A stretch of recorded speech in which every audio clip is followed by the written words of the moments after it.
বস্তুত এটাই শেষ জামানা, যখন সাদাকে কালো মনে হবে, কালোকে সাদা মনে হবে, হককে বাতিল মনে হবে, বাতিলকে হক মনে হবে। এটা ন্যায় ওটাকে অন্যায় মনে হবে, অন্যায় সেটাকেই ন্যায় মনে হবে। বলে গিয়েছেন শেষ জামানায় দাসী তার মনিবকে জন্ম দিবে, দাসী তার মনিবকে জন্ম দিবে, কখনো দাসী তার মনিবকে জন্ম দেয় না। মানে ন্যায় অন্যায়, হক বাতিল, সত্য মিথ্যা এগুলোর মানদণ্ড করতে যাবে। ন্যায় হবে অন্যায়, অন্যায় হবে ন্যায়, হক হবে বাতিল, বাতিল হবে হক। যেটা সত্য সেটাই মিথ্যা মনে হবে, যেটা মিথ্যা সেটাই সত্য মনে হবে, যেটা অন্ধকার সেটাকে আলো মনে হবে, যেটা আলো সেটাকে অন্ধকার মনে হবে। হালালকে হারাম করবে, হারামকে হালাল করবে। কথা বুঝতে পারছেন কি? বেশি গভীর যাচ্ছে, সহজ করার চেষ্টা করছে। এখানে ভাই ভাইয়ের অর্থ হচ্ছে প্রতিবেশী প্রতিবেশী, কোনো সময় সামাজিক একদল আরেক দলের, কোনো সময় এক রাজনৈতিক দল আরেক দলের, কোনো সময় এক বিশ্বের একটা দেশ আরেকটা দেশের, পুরো বিশ্বের ছোট থেকে বড় যে স্তরে আপনি উঠবেন দেখবেন রক্তপাত বলে গিয়েছিলেন শেষ জামানায় এর রক্তপাত প্রচুর বাড়বে, এত বাড়বে যে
মাঝখানে যখন ফাসাদ সৃষ্টি করে আল্লাহ পাক তাদেরকে শুনিয়ে দেন, দিয়ে আল্লাহ পাক নতুন করে সৃষ্টি পাঠানোর ইরাদা করেন। তখন ফেরেশতাদেরকে বলেন আমি পৃথিবীতে খলিফা পাঠাতে চাই।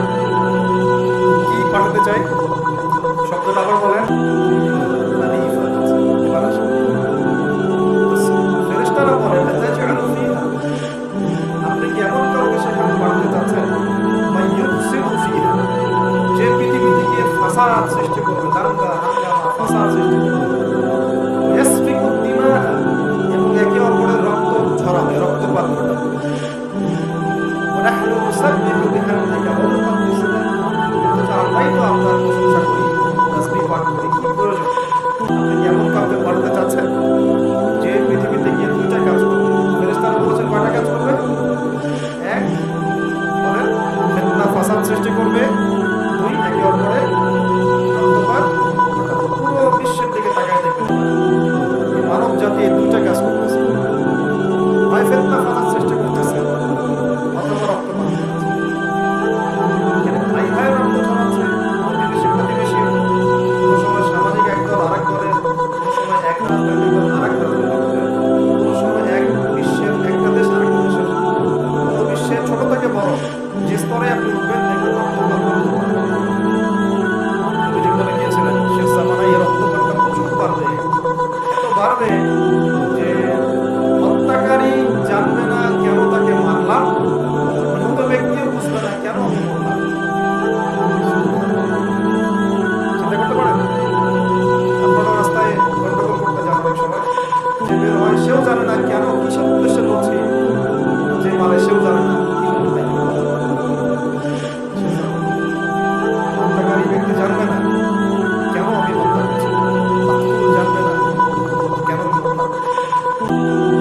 হারাজ বাড়বে, হারাজ হারাজ হারাজ, নবীজি বলছেন হারাজ বাড়বে, সাহাবীরা বলছেন হারাজ কি আসলে? নবীজি বলছেন যে অস্বাভাবিক হারে হত্যাকাণ্ড করবে। ওই খেলাফত থেকে খলিফা এই শব্দটা নিয়ে কথা বলছে। আবু বকর সিদ্দিক ছিলেন রাদিয়াল্লাহু আনহু। ফেরেশতারা বলছেন আপনি কি এমন কাউকে পৃথিবীতে পাঠাতে চান যে রক্তপাত ঘটাবে, ফাসাদ সৃষ্টি করবে? যেটা বললাম এখনকার বিশ্বে এগুলোই আমাদের কাজ। আল্লাহ পাক বলছেন ইন্নী আ'লামু মা লা তা'লামুন, ইন্নী আ'লামু মা লা তা'লামুন, দেখো আমি যা জানি তোমরা সেটা জানো না। মানে আমার কিছু শুকরগুজার বান্দা থাকবে যারা এরকম ফিতনা ফাসাদ করবে না এবং রক্তপাত ঘটাবে না, তাদের জন্যই আমি প্রস্তুত করেছি জান্নাতুল ফিরদাউস। এখন ফেরেশতাদের মতামত আপনারা শুনলেন, আল্লাহ পাকের কথা শুনলেন। এখন আল্লাহ রাব্বুল আলামিন তার খলিফা হিসেবে সৃষ্টি করলেন তার নিজ হাতে আদম আলাইহিস সালাম। প্রথম মানবকে, তিনি নবীও হলেন, তিনি প্রথম মানব এবং তিনি খলিফা। এখন আদম আলাইহিস সালামকে তার স্ত্রী সহ জান্নাতে থাকতে দেওয়া হলো, এই ঘটনা আপনারা জানেন। ইবলিস এসে প্ররোচিত করলো, তার আগে ইবলিসকে বলা হয়েছিল সেজদা করো, সবাই সেজদা করলো, ইবলিস করলো না, মনে আছে? এটা আপনারা জানেন, এদিকে আমি আর সময় নষ্ট করছি না। ইবলিস সেজদা না করে কাফের হয়ে গেল, আর আদম আলাইহিস সালাম এবং হাওয়া আলাইহিস সালামকে জান্নাতে থাকতে দেওয়া হলো। বলা হলো যে এখানে থাকো, কিন্তু ওয়ালা তাকরাবা হাদিহি শাজারা, এই গাছের কাছে যাবে না। ইবলিস ফুসলিয়ে ফাসলিয়ে তাদেরকে গাছের কাছে নিয়ে গেল।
لآتينهم من بين أيديهم ومن خلفهم وعن أيمانهم وعن شمائلهم ولا تجد أكثرهم شاكرين। আমি তাদের ডান দিক থেকে আসবো, বাম দিক থেকে আসবো, সামনে থেকে আসবো, পিছন থেকে আসবো। আপনি বেশিরভাগ আদম সন্তানকে শুকরগুজার পাবেন। ইবলীসের এই কথা সত্য না মিথ্যা কথা? এখন সত্য হয় না? কিভাবে সত্য সেটা একটা হাদিস থেকে দেখেন ধরে গভীরে আছে। কিয়ামতের মাঠে আদম আলাইহিস সালাম, এই আদম আলাইহিস সালামই যখন উঠবেন, আদম আলাইহিস সালামকে আল্লাহ পাক ডেকে বলবেন, তোমার সন্তানদের মধ্য থেকে জাহান্নামী জান্নাতি আলাদা করে দাও তো তুমি। আদম আলাইহিস সালাম বলবেন, ইয়া আল্লাহ, কতজন জান্নাতে, কতজন যাবে? আল্লাহ পাক বলবেন, প্রত্যেক হাজারে 999 জনকে জাহান্নামের জন্য আলাদা করে। এই হাদিসটা শোনার পরে সাহাবায়ে কেরাম রাদিয়াল্লাহু আনহুম খুব বিচলিত হলেন। তখন নবী সাল্লাল্লাহু আলাইহি ওয়াসাল্লাম আশ্বস্ত করলেন, ওই যে 1% জান্নাতি দেখা যাচ্ছে, এই উম্মতে মুহাম্মাদের মধ্যেই বেশি হবে। কোন উম্মতে মুহাম্মাদ যে নামাজ পড়ে না, রোজা রাখে না, যাকাত দেয় না, শরীয়তের বিধিবিধানের তওবা করে না, কোরআনটা পর্যন্ত তেলাওয়াত করতে চাচ্ছে না, সেই উম্মতে মুহাম্মাদের কথা বলা হচ্ছে কি? নাকি যারা নিজেদের জান, মাল, সময়, শ্রম সবকিছু ফেলে দিয়ে দিনের জন্য নিজেকে নিবেদিত প্রাণ করে, তাদের কথা বলা হচ্ছে? এটা আপনারা নিজেরাই বোঝেন, এটা আমার বোঝানোর দরকার নেই। এখন বুঝেন তাহলে পার্সেন্টেজটা কত হবে? ইবলীসের কথা তাহলে সত্য হবে। ইবলীস কি বলল? ওয়ালা তাজিদু আকসারাহুম শাকিরিন। বেশিরভাগকে আপনি শুকরগুজার পাবেন না। আল্লাহ পাক নিজেও এই কথা বলেছেন সূরা সাদের মধ্যে, কালিলুন মিন ইবাদিয়াশ শাকুর। আমার শুকরগুজার বান্দা খুব কম, একটা জায়গাতে আছে। এখন আল্লাহ রাব্বুল আলামিন আদম আলাইহিস সালাম আর হাওয়া আলাইহিস সালামকে জান্নাতে রাখলেন। তারা যে ফল খেয়ে ভুল করে ফেললেন, আল্লাহ পাক তখন তাদেরকে সাথে সাথেই বের করে দেন, সাথে সাথে বের করে দেন নাই, বরং ফাতালাক্কা আদামু মিন রাব্বিহি কালিমাত। আদম আলাইহিস সালাম আল্লাহর কাছ থেকে কিছু কালিমা বা বাক্য শিখে নিলেন। ফাতাবা আলাইহি, ওই কালিমা, ওই বাক্য দিয়ে আল্লাহ আদম আলাইহিস সালাম তওবা করলেন। ওই কালিমা, ওই বাক্য দিয়ে আদম আলাইহিস সালাম কি করলেন? তওবা করলেন। আবার বলছি, ফাতালাক্কা আদামু মিন রাব্বিহি কালিমাত। আদম আলাইহিস সালাম তার রবের কাছ থেকে কিছু কালিমা শিখে নিলেন। ফাতাবা আলাইহি, ওই কালিমা দিয়ে আল্লাহ রাব্বুল আলামিনের কাছে তিনি তওবা করলেন। ইন্নাহু হুয়াত তাওয়াবুর রহিম। আল্লাহ পাক তওবা কবুল করে তাকে মাফ করে দিলেন। বাক্যটা কি ছিল সেটা একটু শুনি। বাক্যটা ছিল, রব্বানা, রব্বানা যালামনা আনফুসানা ওয়া ইন লাম তাগফির লানা ওয়া তারহামনা লানাকুনান্না মিনাল খাসিরিন। বলছে, হে আমাদের রব্বানা যালামনা আনফুসানা, আমরা নিজেদের নফসের উপর জুলুম করেছি। ওয়া ইন লাম তাগফির লানা, আপনি যদি আমাদেরকে মাফ না করেন, ওয়া তারহামনা, আমাদের উপর রহম না করেন, লানাকুনান্না মিনাল খাসিরিন, আমরা অবশ্যই ক্ষতিগ্রস্ত হয়ে যাব। এই কালিমা শিখলেন কে? আদম আলাইহিস সালাম তার রবের কাছ থেকে। এই কালিমাই দোয়া দিয়ে তিনি তওবা করলেন, আল্লাহ রাব্বুল আলামিন তাকে মাফ করে দিলেন। তবে তিনি বলে দিলেন, আর জান্নাতে থাকা উচিত না।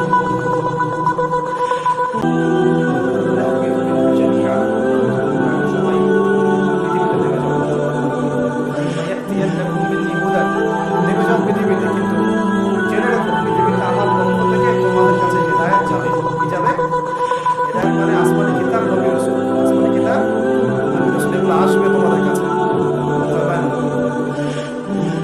নাহবিতু মিনহা জামিআ ফাইম্মা ইয়াতিয়ান্নাকুম মিন্নি হুদান ফামান তাবিআ হুদায়া, যে আমার এই হিদায়াতের অনুসরণ করবে, ফালা খাউফুন আলাইহিম ওয়া লা হুম ইয়াহজানুন, তাদের কোনো ভয় নেই, কোনো দুশ্চিন্তা নেই। যে জান্নাত থেকে গিয়েছো ওই জান্নাতে ফিরে আসবে ইনশাআল্লাহ। এটা একটা কথা।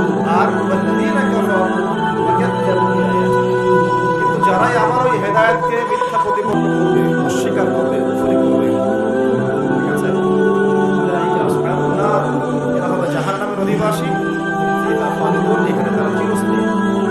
আল্লাহ পাকের বক্তব্য একদম সহজ সরল পরিষ্কার না? দুনিয়াতে যাচ্ছ যাও, এটা চিরস্থায়ী নয়।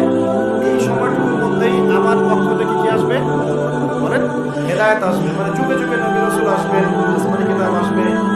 ফামান তাবিআ হুদায়া, তোমাদের মধ্যে যারা এই নবী রাসূলদেরকে মানবে, আসমানি কিতাব সমূহকে মানবে, তাদের কোনো টেনশন নাই, কোনো ভয় নাই, আবার জান্নাতে ফিরে আসবে। আর যারা নবী রাসূলকে মানবে না, আসমান কিতাবের পরোয়া করবে না, নিজের প্রবৃত্তির দাসত্ব